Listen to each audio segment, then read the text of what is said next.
Welcome back, and thank you for tuning into Cheating Tales Lab. We appreciate every single one of you.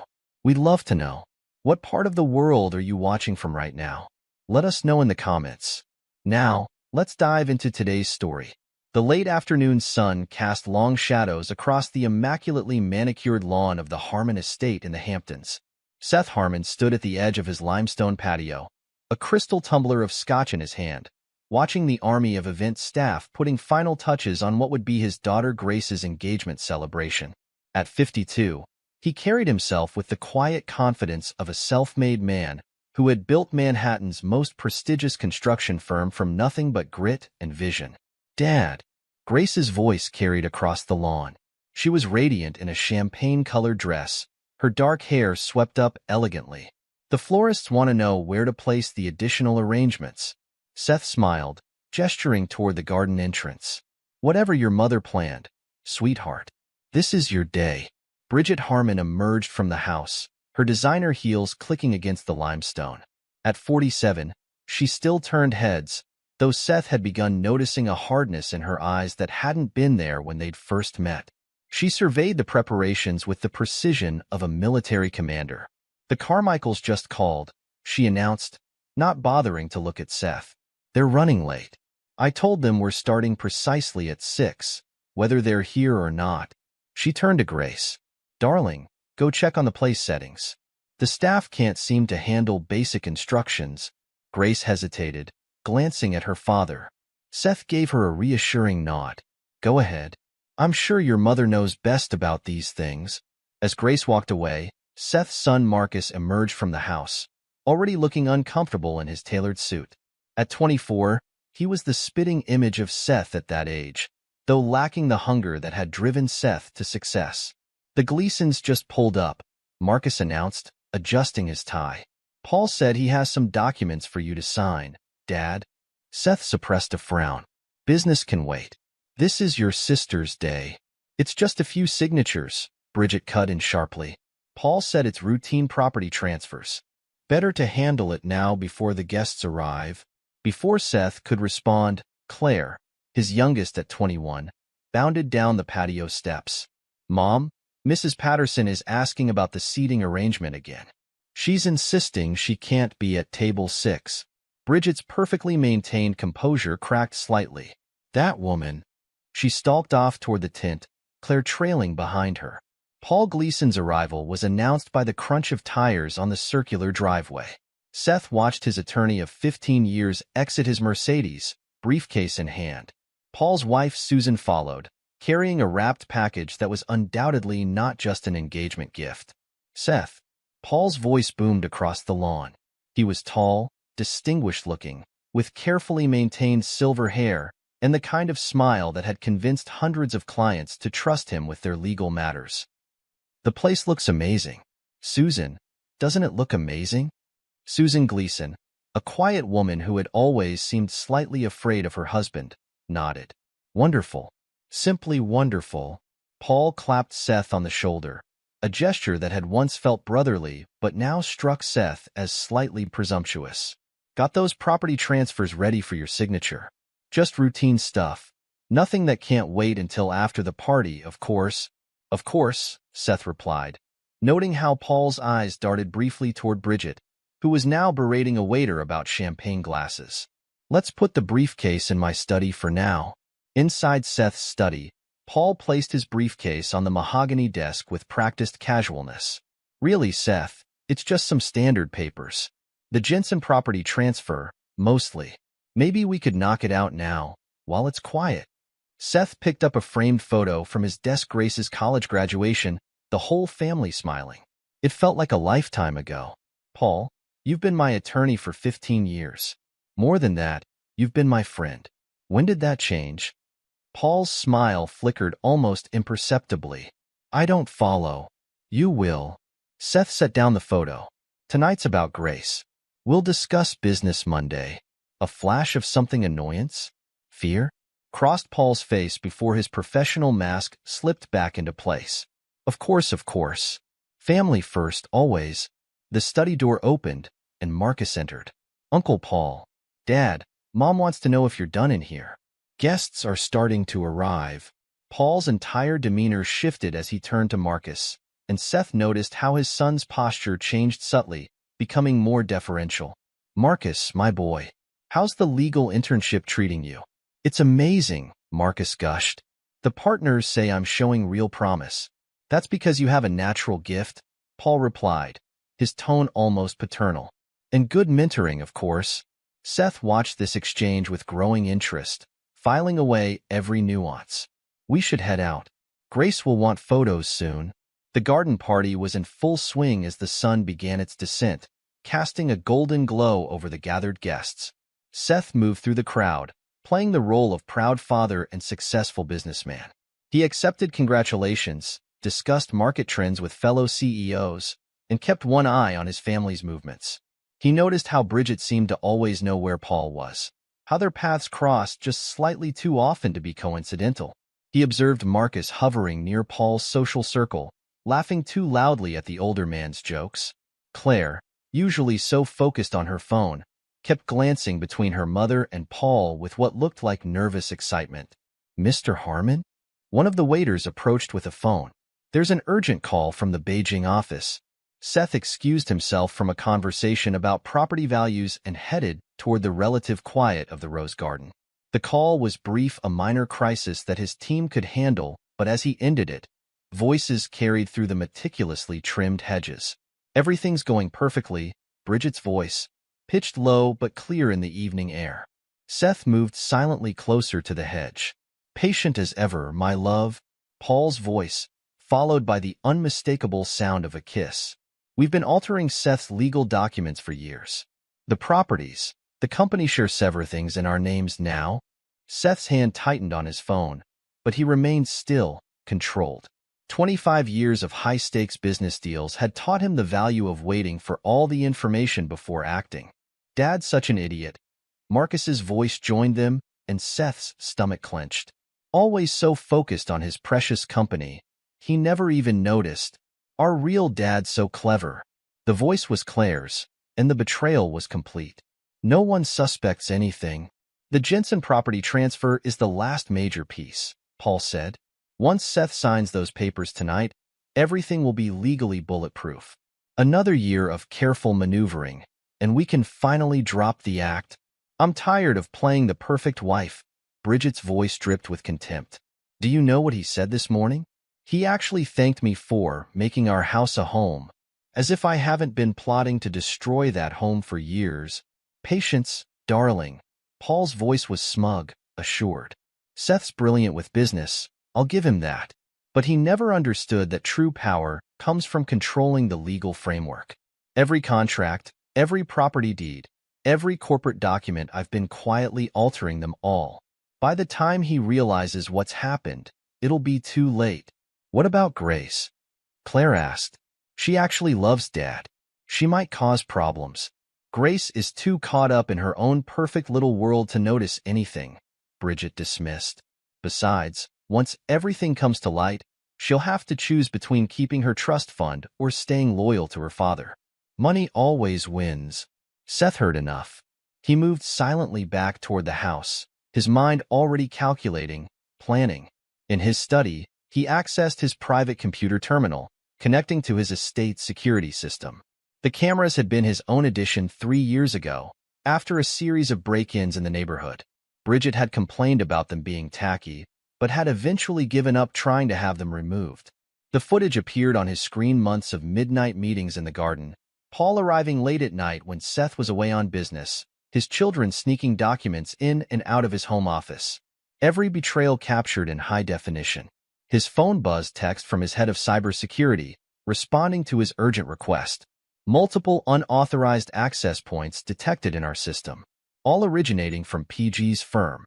Hundreds of altered documents found in backdated folders. Want me to lock everything down? Seth typed back. Monitor only. Document everything. Full report Monday. He stood at his study window, watching the party continue below. Grace was dancing with her fiancé, genuinely happy and unaware of the devastation brewing. Bridget was holding court with her social circle, playing the perfect corporate wife. Paul was chatting with board members, likely seeking more angles to exploit. Marcus and Claire moved through the crowd, carrying their secrets like badges of honor. Seth pulled out his phone once more, dialing a number he hadn't used in years. Marshall? Seth Harmon. Remember that favor you owe me? I need a forensic accountant's eyes on something. Discreetly. Yes, it's urgent. No, don't send anyone to the office yet. I'll have everything ready for you Monday morning. He ended the call and took a moment to straighten his tie, check his reflection in the window. The man looking back at him wasn't angry, he was focused, determined. They thought they'd been clever, using his own success against him, twisting his trust into a weapon. They were about to learn why Seth Harmon had survived every attempt to take down his empire over the past 25 years. The party continued below, his family's betrayal hidden behind smiles and champagne toasts. Seth straightened his shoulders and headed back to play his role, the unsuspecting victim, the fool they thought him to be. For now, Monday would come soon enough. Seth? There you are. Grace's voice caught him at the bottom of the stairs. Daddy, it's time for your speech. He hugged his daughter, the only honest thing left in his household. Of course, sweetheart. Can't keep our guests waiting. As Seth walked toward the garden, he passed Bridget and Paul standing slightly too close together. Their confident smiles flickered as he approached. Everything all right, Seth? Paul asked, his tone solicitous. You seemed distracted earlier. Never better, old friend. Seth's smile was genuine, though not for the reasons they assumed. Never better. Monday morning arrived with the precision of a well-orchestrated plan. Seth Harmon sat in his corner office on the 48th floor of the Harmon Tower, watching Manhattan stir to life below. The weekend's events had crystallized into cold determination, his mind clear and focused. His executive assistant knocked once before entering. Mr. Harmon, the State Bar Association's Ethics Committee is on line 1. And Marshall Summers arrived early. He's waiting in the conference room. Thank you, Janet. Hold all other calls. Seth picked up the phone, his voice measured and authoritative. Mr. Davidson? Seth Harmon. Thank you for taking my call on such short notice. The Ethics Committee chairman's voice crackled through the speaker. Your message mentioned evidence of serious misconduct by Paul Gleason. Given your position in the business community, we're treating this with utmost priority. I'm sending over documentation now. My team has compiled evidence of systematic document alteration, fraudulent transfers, and egregious breaches of attorney-client privilege. Seth's mouse clicked through files as he spoke. You'll find video evidence, digital forensics, and a complete audit trail. A pause on the line as Davidson received the files. Then, my God, this is extensive. Mr. Harmon, this goes beyond simple misconduct. This is criminal conspiracy. I'm aware. I trust the Bar Association will handle this appropriately. We'll convene an emergency panel immediately. Mr. Gleason's license could be suspended by week's end, pending a full investigation. Seth ended the call and strode to the conference room. Marshall Summers, forensic accountant extraordinaire, sat surrounded by laptops and documentation. At 60, with wire-rimmed glasses and a prosecutor's demeanor, he'd built his reputation by untangling the most complex financial frauds. Seth, Marshall stood, extending his hand. I've been reviewing the preliminary data since your call. This is sophisticated work. They've been building this trap for years. Show me. Marshall pulled up a series of diagrams on his laptop. Paul created a network of shell companies, all registered in your wife's maiden name or through proxy owners. Each time he handled a property transfer for your legitimate business, he created a shadow transaction. Seth studied the complex web of arrows and corporate entities. The Jensen property? That would have been the crown jewel. Marshall pointed to a highlighted section. Sign those papers, and ownership of your entire commercial portfolio would have shifted to their control within 6 months. Clean, legal, and virtually irreversible without proving fraud. Which is exactly what we're going to do. Seth's phone buzzed, a text from his head of cybersecurity. Full digital forensics complete. Found encrypted communications between PG and your wife dating back 5 years. All documented. Seth forwarded the message to Marshall. Add that to your evidence pile. I want everything ready for the board meeting at 2. The morning passed in a blur of focused activity. By 1:30, Seth's executive team had assembled in the main boardroom. Paul's usual chair sat conspicuously empty. "Ladies and gentlemen," Seth began, standing at the head of the table, "what I'm about to share will be disturbing. It will also explain why I've called for an immediate audit and termination of all contracts with Gleason and Associates." The presentation was methodical, devastating. With each revealed document, each played recording, the board members' expressions shifted from confusion to shock to anger. "This exposure puts us all at risk," Gerald Matthews, head of legal compliance, stated flatly. "Every contract Paul Gleason touched needs to be reviewed." "Already in progress," Seth assured them. "I've engaged Marshall Summers to lead the forensic audit. But there's more." He played the surveillance footage from his home, showing the midnight meetings, the conspiracies hatched in his own garden. Several board members visibly recoiled at the betrayal's personal nature. "My God," Seth, Patricia Chun, his longest-serving board member, whispered. "Your own family?" "Business first," Seth cut off any sympathy.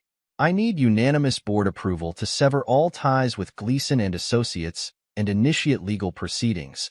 The vote was immediate and unanimous. Across town, Paul Gleason sat in his corner office, unaware of the approaching storm. His secretary buzzed through. "Mr. Gleason? The State Bar Association is here. They say it's urgent." Paul straightened his tie, confident in his ability to handle any legal challenge. The confidence evaporated as 3 stern-faced committee members entered, followed by 2 forensic IT specialists. "Mr. Gleason," the lead investigator began, "we have evidence of serious ethical violations and potential criminal conduct. We'll need your computers and access to all client files." "This is ridiculous," Paul blustered. "On whose authority?" "We have documented proof of fraudulent document alteration, misuse of client trust accounts, and conspiracy to commit fraud." The investigator's voice was implacable. "Your license is suspended effective immediately pending our investigation." Paul's law partners gathered in the conference room, watching through the glass walls as IT specialists began imaging his hard drives. "Did you know about this?" Thomas Reynolds, the founding partner, demanded of the others. "Any of it?" Heads shook in mute denial. "He has to go," Reynolds decided. "Now, before this takes down the whole firm." In the Hamptons, Bridget Harmon was holding court at her weekly tennis club luncheon when her phone buzzed. The text from Paul sent ice through her veins. "Bar Association here. They know everything. Seth knows. Delete everything now." Her hand trembled as she set down her mimosa. Around her, her social circle continued their mindless chatter about renovations and summer plans. "Bridget," her friend Catherine touched her arm. "You've gone quite pale." "I need to go." Bridget stood abruptly. "Family emergency." She was halfway to her car when another text arrived, this one from Marcus. "Mom, firm putting me on immediate leave." "What's happening?" Claire's text followed seconds later. "Dad knows. Henderson Law School called about irregularities in my application. What do we do?" Bridget's perfectly managed world was unraveling with terrifying speed. She tried calling Paul, but his phone went straight to voicemail. Her next call was to their private banker in the Cayman Islands. "I'm sorry, Mrs. Harmon." The banker's accent was carefully neutral. "Those accounts were closed last week. Mr. Gleason had full authorization." Bridget's manicured nails dug into her steering wheel. Paul had betrayed her. After all their careful planning, he'd taken the money and was probably planning to blame everything on her. Back at Harmon Tower, Seth received another update from his team. He allowed himself a small smile as he read the reports of Paul's suspension, the chaos at his firm, the freezing of offshore accounts. His phone lit up with Bridget's name. He let it ring through to voicemail. Grace appeared in his office doorway, her face pale but composed. "Dad, can we talk?" Seth gestured to a chair. His daughter sat, her engagement ring catching the afternoon light. "Thomas's parents saw the preliminary Bar Association report," she said quietly. "They're concerned about the wedding. What do you want to do?" Grace met his eyes directly. "I want to know the truth. All of it." Seth pulled out a file and handed it to her. "Read it. Take your time. Then decide." As Grace read, her composed expression crumbled. "Mom and Paul. All this time? And Marcus and Claire knew? Yes. The engagement party. They were using it as cover to get you to sign those documents? Yes. Grace's hands shook as she closed the file. I'm postponing the wedding. Thomas understands. I can't. I can't celebrate while our family is torn apart like this. You're not responsible for their choices, Seth said firmly. I know. Grace stood, straightening her shoulders in a gesture so like her father's. I'm going to call Thomas's parents myself. They deserve to hear it from me. Seth watched her leave, pride mixing with his cold anger. At least one of his children had inherited his integrity. His intercom buzzed. Mr. Harmon? Mr. Summers has the complete forensic report ready for your review. Send him in. Marshall entered with a thick binder and a grim expression. It's worse than we thought. Paul wasn't just helping your wife steal from you.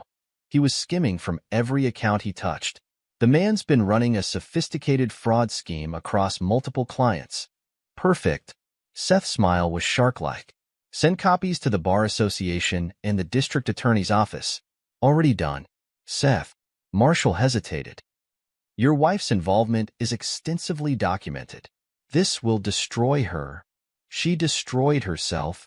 Seth turned to the window, his reflection hard and clear in the glass. She just doesn't know it yet. The rest of the week unfolded like a perfectly executed business plan. Paul's law partners, desperate to save their firm's reputation, voted to remove him completely. The Bar Association fast-tracked their investigation, uncovering more evidence with each passing day. Marcus found himself escorted from the law offices, his promising career evaporating as the scandal grew. Claire's acceptance to law school was rescinded pending an investigation into her role in the document fraud. Bridget's carefully cultivated social circle began to dissolve as details leaked. Her text messages became increasingly desperate. Seth, we need to talk. Please let me explain. You're destroying our children's futures. He left them all unanswered. Paul tried calling an emergency meeting with his partners, but they refused to see him. His access cards were deactivated, his emails redirected, his name already removed from the firm's website. In a final act of desperation, Paul showed up at Seth's office unannounced. Mr. Gleason is here. Janet's voice was professional but concerned. He's quite insistent. Send him in. Paul burst through the door, his usual polish cracking. Seth, be reasonable. We can work something out. Seth continued reviewing documents, not bothering to look up. Can we? Think about the children. Think about the scandal. Now Seth did look up, his eyes cold. Like you thought about them when you were sleeping with my wife? When you were teaching my son how to commit fraud? When you were helping my daughter lie on her law school applications? It wasn't like that. Get out. Seth's voice could have frozen fire. The next time I see you, it will be in court. Paul's face twisted with rage. You sanctimonious bastard. You think you're so perfect, so above it all. Bridget came to me because you were always too busy with your precious company to notice her, and now I'm using that precious company to destroy you. Seth pressed his intercom. Security, please escort Mr. Gleason from the building. Permanently. As Paul was led away, Seth received one final text from his head of cybersecurity. Found it. Offshore accounts emptied last week. All money transferred to private account in PG's name only. Your wife got played. Seth allowed himself a moment of grim satisfaction. They had thought him a fool, too focused on business to see their betrayal. Now they would learn that business had taught him exactly how to handle traitors. The sun set over Manhattan, casting long shadows through Seth's office windows. In the growing darkness, he reviewed Marshall's final report, preparing for the next phase of his counterattack. There would be no compromise, no negotiation, no mercy. They had chosen their path. Now they would face the consequences. The State Bar Association's hearing room fell silent as the final verdict was read. Paul Gleason, once one of Manhattan's most respected attorneys, stood rigid as his career crumbled with each measured word from the Ethics Committee chairman. In light of overwhelming evidence of systematic fraud, document falsification, and gross violations of attorney-client privilege, this committee hereby orders the immediate and permanent disbarment of Paul Gleason. All documents bearing his signature over the past 5 years are subject to automatic review and potential nullification. Seth Harmon sat in the back row, watching his former friend's shoulders sag. His new legal team, headed by Alexandra Torres from Wagner and Mitchell, was already making notes on their tablets. "Every fraudulent transfer will be reversed," Torres whispered. "The disbarment gives us unprecedented leverage." Paul turned, his eyes meeting Seth's. The mask of sophisticated charm had cracked, revealing the desperate man beneath. Seth held his gaze, unmoved by the silent plea he saw there. Outside the hearing room, reporters clustered like vultures. Paul pushed through them, ignoring questions about client losses and criminal charges. His former law partners had already distanced themselves, settling with Seth rather than risk their firm's complete destruction. Seth's phone buzzed with a message from his forensic team. Found hidden partition on PG's laptop. Evidence of systematic embezzlement from his own firm. Sending details to DA's office now. The next few weeks unfolded with the precision of a military campaign. Seth's new legal team moved swiftly, leveraging Paul's disbarment to unwind years of fraudulent transfers. Properties, company shares, and assets flowed back into their rightful accounts. In their Hamptons mansion, Bridget received the divorce papers with trembling hands. Her attorney, a third-rate lawyer since no top firm would touch her case, looked grim. "Mrs. Harmon, I must be frank. The evidence against you is overwhelming. Mr. Harmon's team has documented your role in every fraudulent transfer. You're facing potential criminal charges." "But the offshore accounts," Bridget began. "Empty." The lawyer shuffled, uncomfortable. "Mr. Gleason cleared them out last month. The funds were traced to a private account in his name, then disappeared." Bridget's perfectly maintained facade cracked. "That bastard. After everything we planned." "Mrs. Harmon," her lawyer cut in sharply, "I advise against finishing that sentence. Let's focus on damage control." Marcus and Claire sat in Seth's office the following day, both looking considerably less polished than usual. Marcus's designer suit couldn't hide his haunted expression. Claire's law school dreams lay in ruins. "Henderson Law has officially rescinded my acceptance," Claire said, her voice small. They said involvement in document fraud makes me unfit for legal education. The firm's ethics committee is reviewing my internship," Marcus added. "I'll never pass the character and fitness review for the bar exam now." Seth studied his children, seeing not the confident conspirators from the garden party, but two scared young adults facing the consequences of their choices. "You both made your decisions," he said evenly. "You chose Paul over your father. You helped destroy your family for a man who's probably halfway to Mexico by now." As if on cue, his phone lit up with a news alert. Disgraced attorney Paul Gleason spotted boarding private plane to Mexico City. Claire burst into tears. Marcus slumped in his chair. "Dad, please," Marcus began. "We were stupid. You thought betraying me was clever." Seth cut him off. "You thought Paul's plan was foolproof. You thought wrong." He pulled two folders from his desk drawer. "These are the consequences of your choices. You can accept them, or you can earn a second chance." The siblings exchanged glances before opening the folders. Inside each was a detailed program. Ethics courses, community service requirements, and strict conditions for future education funding. "This is your one opportunity for redemption," Seth continued. "Complete these requirements, prove you've learned from this disaster, and I'll consider supporting your education again. Fail, and you're on your own." Grace knocked on the door, entering when Seth nodded. Unlike her siblings, she carried herself with quiet dignity. "The Hendersons send their regards," she said. "They understand postponing the wedding. Thomas still wants to move forward when the time is right." Seth allowed himself a small smile. "You're the only one who maintained your integrity, Grace. I'm proud of you." Marcus and Claire couldn't meet their sister's eyes. Across town, Bridget's social circle was evaporating faster than summer rain. The scandal had spread through Manhattan's elite like wildfire, fueled by the salacious details of her affair and fraud. "I simply can't seat you at the charity gala," Catherine, her former tennis partner, said over the phone. "You understand, of course. The optics." One by one, invitations were rescinded. Country club membership temporarily suspended.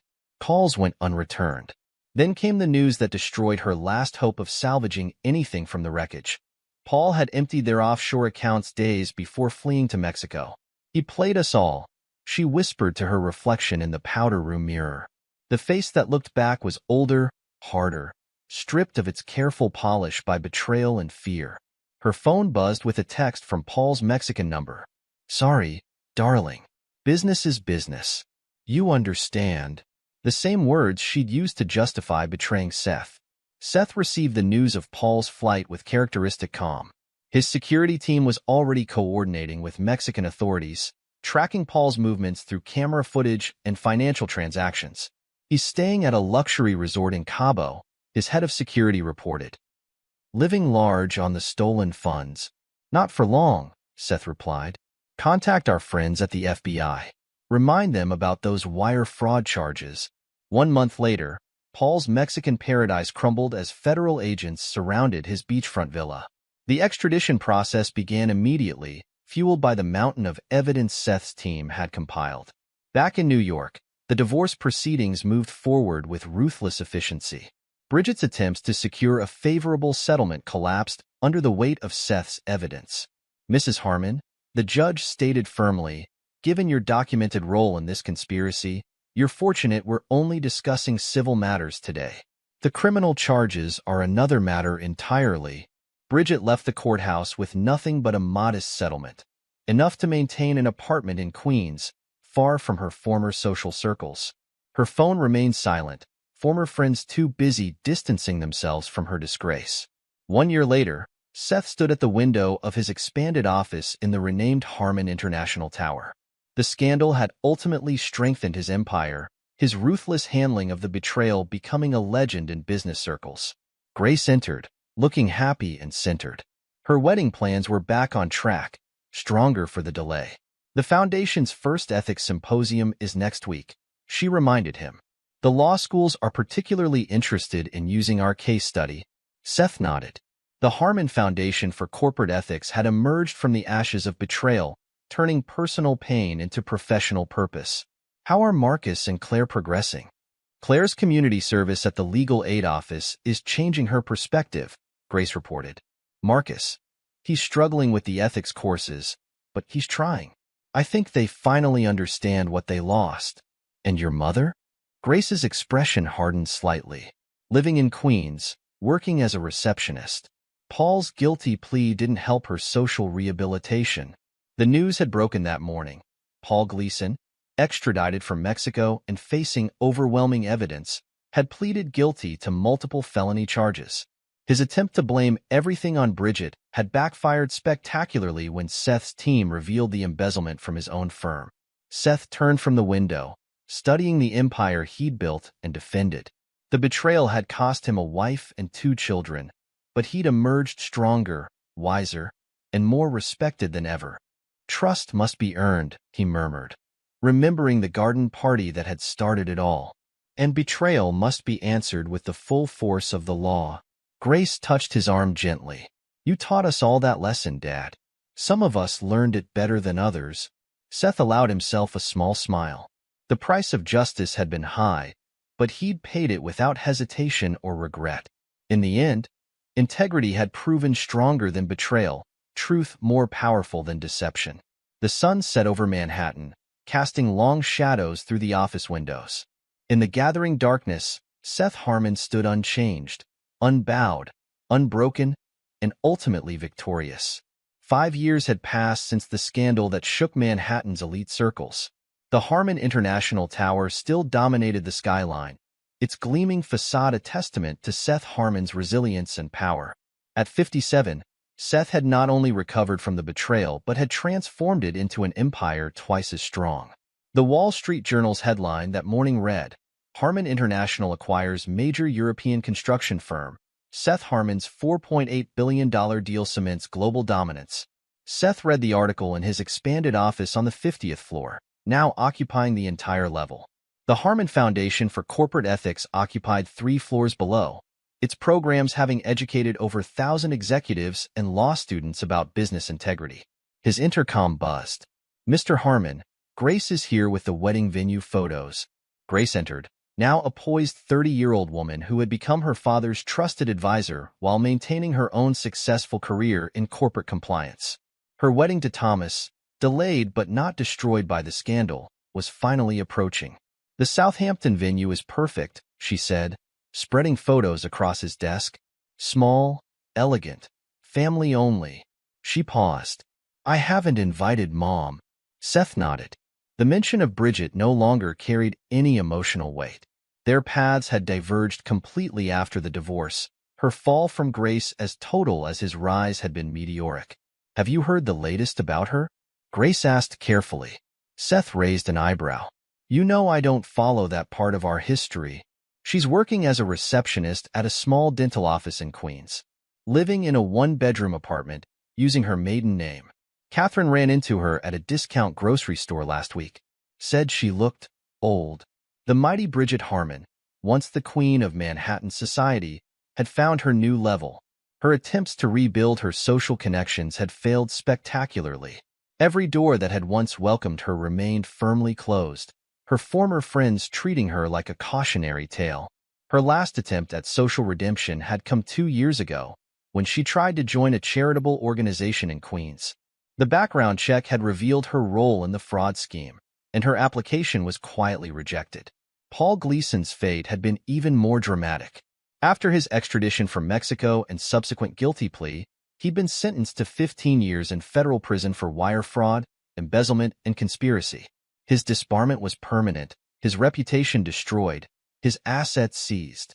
Seth's sources reported that Paul was not adapting well to prison life. His refined manners and arrogance made him a target. The man who once commanded respect in Manhattan courtrooms now spent his days in protective custody, his only visitors being his increasingly frustrated legal team. "Did you see the notice from the Bar Association?" Grace asked, pulling out her tablet. "They're using Paul's case as required reading for ethics certification. The Harmon Foundation actually contributed to the curriculum." Seth allowed himself a small smile. Justice had its own poetry. Marcus and Claire had taken different paths after their fall from grace. Marcus, after completing the mandated ethics courses and community service, had abandoned law entirely. He now worked in construction management for one of Seth's subsidiaries, starting from the bottom and slowly earning respect through actual work rather than nepotism. Marcus called. Grace mentioned. "His team completed the Boston project under budget. He's actually good at this, Dad. Better than he ever was at law." Claire had taken longer to find her way.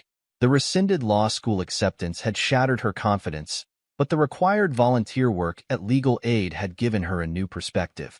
She now ran a nonprofit helping white-collar crime victims, funded partially by the Harmon Foundation but operating independently. "Claire's organization is partnering with 3 more universities," Grace continued. "She's turned her mistake into something meaningful." Their redemption had been hard-earned. Seth had maintained strict conditions on his renewed support: total transparency, regular ethics training, and clear performance metrics. They had learned that trust, once broken, could only be rebuilt through consistent action. The door opened again, and Alexandra Torres entered. She had become Seth's chief legal counsel after leading the team that dismantled Paul's fraudulent empire. "The European acquisition is complete," she reported. "And you'll appreciate this. We just acquired Paul Gleason's old law firm's building. Their partners finally accepted our offer." The irony was exquisite. Paul's former law partners had never recovered from the scandal. Their once prestigious firm had imploded, torn apart by internal investigations and client departures. The building would be renovated and turned into the Harmon Foundation's new headquarters. "Have the foundation send them an invitation to our next ethics symposium," Seth suggested, his voice carrying a hint of satisfied amusement. Alexandra smiled sharply. "Already done." They declined, citing prior commitments. A text message appeared on Seth's phone, from his head of security, who still maintained surveillance on key players from the scandal. BH attempted to access her old country club membership, claimed it was a misunderstanding when rejected. Left in tears. PG requested prison transfer again. Denied. Claims harassment from other inmates who lost money in his schemes. Seth archived the message without comment. Their suffering held no pleasure for him. It was simply the natural consequence of their choices. Thomas Henderson, Grace's fiancé, arrived for their lunch appointment. At 32, he had proven his loyalty during the scandal, standing by Grace despite his family's initial concerns. Now a partner in his father's investment firm, he had earned Seth's respect through his integrity. "Sir," Thomas greeted Seth warmly. "The Foundation's impact report is impressive. Our firm is implementing the ethics training program company-wide." Over lunch in Seth's private dining room, they discussed the upcoming wedding. Grace had chosen to hold it in the same Hamptons estate where the betrayal had been discovered, a decision that spoke to her resilience. "The rose garden has been redesigned," Grace mentioned. "No more hedges." Seth nodded, remembering that night 5 years ago. The garden where he had overheard their conspiracy had been transformed into an open space filled with flowers. No more hidden corners for secret meetings. Later that afternoon, Seth visited the Harmon Foundation's offices. The walls were lined with case studies, including a detailed analysis of Paul Gleason's downfall titled "The Price of Betrayal: Ethics, Trust, and Consequences in Corporate Law." The Foundation's executive director, a former federal prosecutor, updated him on their latest initiatives. "We've had requests from law schools across the country. Your story has become the definitive case study in professional ethics." "Any word from Henderson Law School?" Seth asked, thinking of Claire's rescinded acceptance. "They've adopted our full curriculum. Their dean specifically cited the Gleason case as a turning point in their ethics education." The day's final meeting was with his expanded board of directors. The company had tripled in size since the scandal, Seth's decisive handling of the crisis having attracted investors impressed by his integrity and strength. "The European acquisition makes us the largest construction firm in the Western Hemisphere," his CFO reported. "Our ethical business practices have become a major selling point."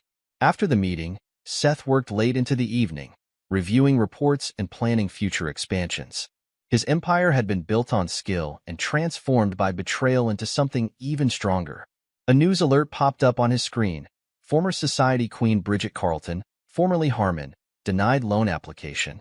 Sources say credit ruined by fraud charges.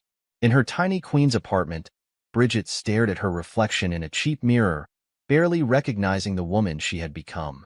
Her designer clothes were long gone, replaced by off-the-rack basics. Her once perfect manicure was self-maintained, her hair showing strands of gray she could no longer afford to color professionally. Her phone, no longer the latest model, showed a message from her current lawyer: "Petition to modify divorce settlement denied." Judge cited ongoing evidence of fraud participation. She had tried dating, but background checks in the digital age were thorough. Every potential relationship had ended when her past emerged. The wealthy men she had once attracted now avoided her like poison. In the federal prison's protective custody unit, Paul Gleason sat alone in his cell. The former attorney had aged decades in 5 years, his polished charm replaced by bitter anger. His appeals had been denied, his sentence upheld, his disbarment permanent. His last remaining asset, his elegant Manhattan apartment, had been seized and sold to cover victim restitution. The final insult: it had been purchased by a Harmon International subsidiary. Marcus visited the construction site of his latest project, proudly wearing a hard hat with his team leader badge. He had discovered a talent for actual work, earning respect through competence rather than connections. Mr. Harmon, his crew called him, none of them knowing or caring about his relationship to the company's founder. He preferred it that way. Claire hosted a seminar for fraud victims, her own experience lending authenticity to her guidance. Her organization had helped hundreds of families recover from white-collar crimes, her past mistake transformed into a mission. In the Hamptons estate, Grace reviewed wedding plans with her future mother-in-law, their relationship stronger for having weathered the scandal together. The Henderson family had come to admire her loyalty and integrity during the crisis. And in his office high above Manhattan, Seth Harmon watched the city lights emerge as evening fell. The betrayal that was meant to destroy him had instead revealed his true strength. His business empire was larger, his reputation stronger, his legacy secured. On his desk sat a framed quote, installed after the scandal: "Trust must be earned, but betrayal must be answered with the full force of the law." It had become the Harmon family's new motto, a reminder that integrity was not merely a virtue but a force that could reshape destinies. The betrayers had aimed to steal his empire. Instead, they had helped him build a dynasty.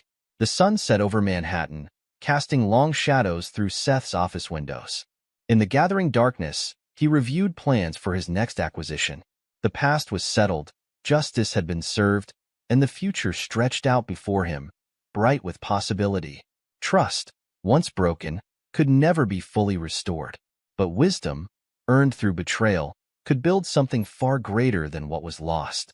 Seth Harmon had learned that lesson well, and so had everyone who had ever underestimated him. This is where our story comes to an end. Share your thoughts in the comment section. Thanks for your time. If you enjoy the story, please subscribe to this channel. Click on the video you see on the screen, and I will see you there.